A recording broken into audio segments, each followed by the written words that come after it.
भारत सरकार दुईटी योजना कले मिल बंपर फायदा। तो कौन रही भारत सरकार तरफ यही दुईटी योजना। यही दुईटी योजना रे आपण निवेश कले लक्ष लक्ष टंका आपण पाई परिबे। तो यही वीडियो माध्यम आपण संपूर्ण तथ्य जानवा को पाइबे। ता पूर्व आपण मानु कहबी चैनल जदि आपण नुआ करी वीडियो देखुछंती वीडियो को लाइक करी चैनल को सब्सक्राइब करी पाखर थिबा बेल आइकन को क्लिक कर दियंतु। जदि फेसबुक रू वीडियो देखु थांती फॉलो निश्चय कर देबे। तो चलंतु भारत सरकार को तरफ को दुईटी योजना रही आपण मानक पई जहा बेस्ट रहिबो। आपण संपूर्ण तथ्य जानिबा को पाइबे एई वीडियो माध्यम रे। चलंतु देरी न करी वीडियो को आरंभ करिबा। भारत सरकार को एही योजना कले मिलिबो बंपर फायदा। रोजगार करि परिबे लक्ष लक्ष टका। जानि नियंतु जदि आपण प्रति मासरे निवेश करने को योजना करुचंती एवं आपण टंका सुरक्षित सह भल रिटर्न पाइबा को चाहते तेबे पोस्ट ऑफिस रो दुईटी प्रमुख योजना आपण मानक पई सबुठारु उपयुक्त। एही योजना गुडी करे आपण को आकर्षणीय सुद हार रे निवेश करिवार विकल्प मिलता है, जहा द्वारा आपण आपणकर भविष्यत को आर्थिक भाव में सुरक्षित करि परिबे। पोस्ट ऑफिस संचय योजना रे कहीं निवेश करेंगे। प्रायतः प्रश्न उठे जे केवल पोस्ट ऑफिस कहीं बैंक कहीं नुह। यार सबुठारु बड़ कारण हेउची पोस्ट ऑफिस ग्रामांचल एवं सहरांचल उभय उपलब्ध। जेतेबेले अनेक बैंक केवल सहर किंबा सहर मध्य सीमित। पोस्ट ऑफिस रो आउ एक बड़ सुविधा हेउची यह सरकार को सुरक्षा अधीन रे, जहा जोगु निवेश संपूर्ण सुरक्षित रही है। यह व्यतीत पोस्ट ऑफिस पेमेंट बैंक माध्यम आपण एबे एटीएम कार्ड ऑनलाइन बैंक एवं डिजिटल कारबार भली सुविधा मध्य पाई परिबे।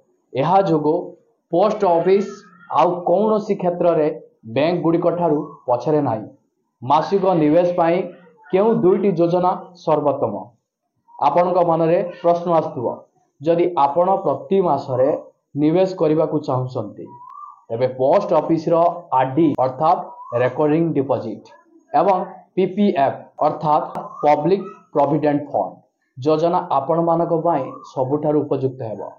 पोस्ट ऑफिस रिकरिंग डिपॉजिट अर्थात आरडी योजना निवेश अवधि रही 5 वर्ष रही। सुद हार वार्षिक आपण मानक मिलिबो 6.7%। सर्वनिम्न निवेश आपण प्रति मासरे 100 टंका लेखाएं करि परिबे।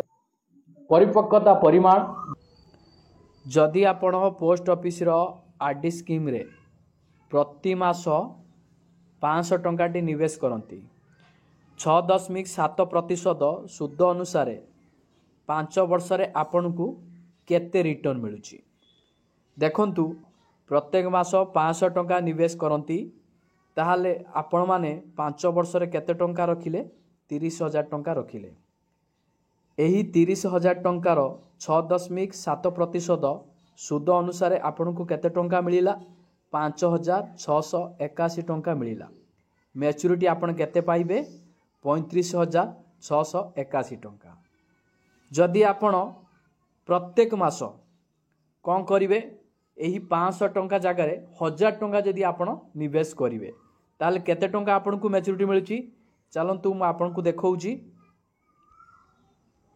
देखंतु जदि आपण प्रत्येक मास 1000 टंका निवेश करती 5 वर्ष रे आपण केते टंका रखिले 60,000 टंका रखिले। 6.7% सुद अनुसार आपण केते टंका मिलला 11,369 टंका मिलला। मैच्योरिटी 5 वर्ष रे केते टंका आपण को मिलिबो आपणकर मूलधन सुद मिसी 71,369 टंका आपण मानकु मिलिबो। सही अनुसार जदि आपण प्रत्येक मास 1000 टंका जगार 5,000 टंका निवेश करिवे तो चलंतु मु आपण को देखौची। तो 5,000 टंका आपण रखिले जदि आमे प्रत्येक मास 5,000 टंका निवेश करिबा 5 वर्ष पाई निवेश करिबा तो आपण केते टंका 5 वर्ष रखिले 3 लाख टंका निवेश कले आपन को 6.7 7% सुद अनुसार केते टंका मिलला 56,830 टंका। 5 वर्ष रे आपणकर मूलधन आउ सुद मिसी केते टंका आपनकु मिलिवो आपनकु 3,56,830 टंका मिलिवो।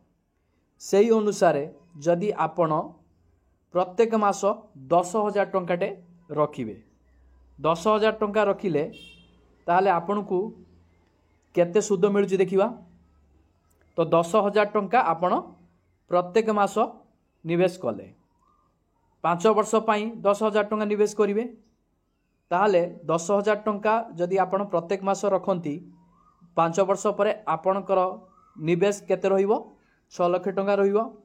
एही 6 लाख टंका उपरे 6.7% सुद अनुसार आपन केते टंका मिलिबो 1,13,669 टंका मिलिबो। टोटाल आपणकर मूलधन आ सुद मिसी आपन केते टंका मिलिबो ना 7,13,669 टंका मिलिबो। देखंतु पोस्टल आरडी स्कीम रे केते बढ़िया सुद रहिछि। तापर आपण मानकर post office public provident fund अर्थात पीपीएफ योजना एथिरे निवेश रो अवधि रही 15 वर्ष। सुदहार वार्षिक आपण मानकु मिलिबो 7.1%। चक्रवृद्धि सुद भी आपण मानकु एठारे देखिबाकु मिलिबो। सर्वनिम्न निवेश आपण मासिक 500 टका लेखाए करि परिबे। वार्षिक 1000 टका बाध्यतामूलक परिपक्वता परिमाण जदि आपण प्रत्येक वर्ष 500 टका निवेश करिवे 15 वर्ष पाई तो आपण केते टंका 15 वर्ष रखिवे 7,500 टंका आपण रखिवे। तो आपणकर सुद 7.1% सुद अनुसार आपन को केते मिलिबो 6,061 टंका मिलिबो। आपणकर मूलधन आउ सुद आपन केते टंका मिलिबो 13,561 टंका आपण मानकु मिलिबो।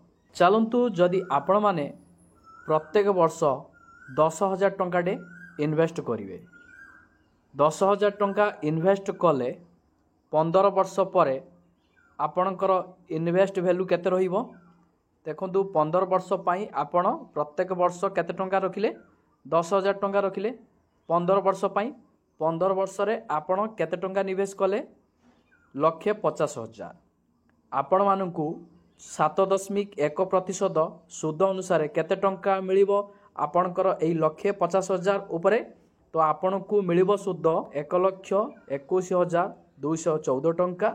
मैच्योरिटी आपणकर मूलधन प्लस सुद मिसी केते टंका मिलिबो 2,71,214 टंका।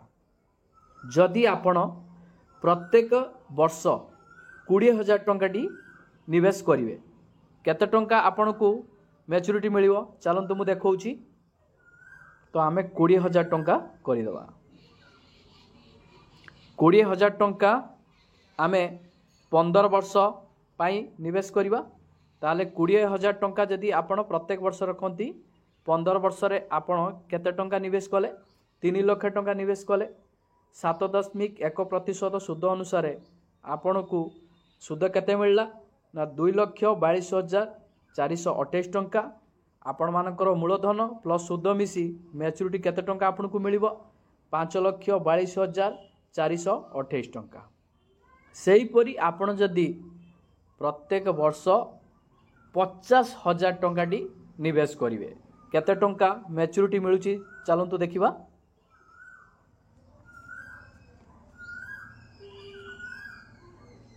जदि आमे 50,000 टंका निवेश करिवा देखंतु जदि आपण प्रत्येक वर्ष 50,000 टंका निवेश कले केते वर्ष पाई 15 वर्ष पाई 15 वर्ष रे आपण केते टंका निवेश कले 7,50,000 निवेश कले तो 7.1% सुद अनुसार आपण केते टंका सुद मिलला 6,06,070 टंका सुद मिलला। आपण मानकर मूलधन प्लस सुद मिसी मैच्योरिटी आपण को केते मिलला 13,56,070 टंका। सेही परी जदि आपण माने प्रत्येक वर्ष 1,00,000 टंका निवेश करिदेबे तो आपण पूरा माले माल हो जिवे लक्षपति आपण हो जिवे। तो केमिति चलंतु मु देखौची आपण जदि प्रत्येक वर्ष 1,00,000 टंका निवेश करिवे देखंतु तो एठी आमे प्रत्येक वर्ष लक्षे टंका निवेश कले 15 वर्ष पाई कले तो 15 वर्ष रे आपण केते टंका निवेश कले 15 लाख टंका आपण निवेश कले देखंतु सूद एटी आपण को केते मिलला देखंतु 7.1% सूद अनुसार आपण मानकू 12,12,139 टंका सूद मिलला तो बहुत बढ़िया सूद रही तो आपणकर मूलधन प्लस सूद मिसी मैच्योरिटी आपन को केते टंका मिलिबो ना 27,12,139 टंका पीपीएफ रे बहुत बढ़िया सूद रही चलतु जदि आपण माने 1.5 लाख टंका इन्वेस्ट करदेवे तो केते टंका आपण पाउचंती मैं आपन को देखौची तो यही 1 लाख जगार आमे कौन करवा 1.5 लाख टंका निवेश करवा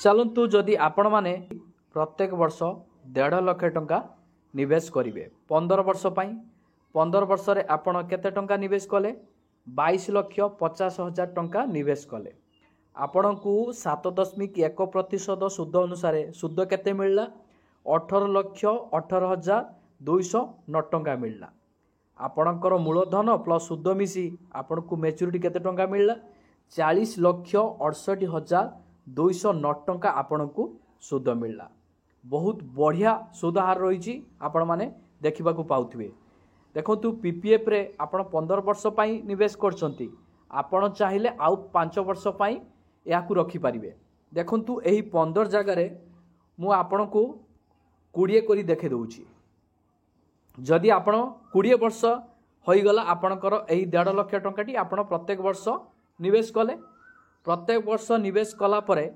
आपणकर 20 वर्ष रे आपण केते टंका निवेश कले ना 30 लाख टंका आपण निवेश कले तो 7.1% सूद अनुसार आपण को सूद केते मिलला 36,58,288 टंका आपण मानकर मूलधन प्लस सूद मिसी मैच्योरिटी आपण को केते टंका मिलिबो 66,58,288 टंका तो आपण माने जानिबा को पाउथिबे जदि आपण माने प्रत्येक वर्ष 1.5 लाख टंकाटी जदि आपण 20 वर्ष पाई निवेश करूचंती केते अधिक टंका आपण मानकू मैच्योरिटी मिलुची जहा कि एई दुईटी योजना माध्यम रे आपण लक्ष लक्ष टंका एथिरु आपण हासिल करि परिबे जहा फल रे आपण मानको पाई भी यह उपयुक्त रहिबो काहे कि ना एथिरे सर्वनिम्न राशि बहुत कम रहिछि तो यह थिला सरकार को तरफ दुईटी योजना गोटे आपण मानकर आरडी आ गोटे हला आपण मानकर पीपीएफ जहा फल रे एई दुईटी योजना आपण मानको पाई सर्वोत्कृष्ट योजना भाव रे परिगणित हबो आज का डेट रे पुणी देखा सरकार तरफ नुआ एक अपडेट रे जय जगन्नाथ।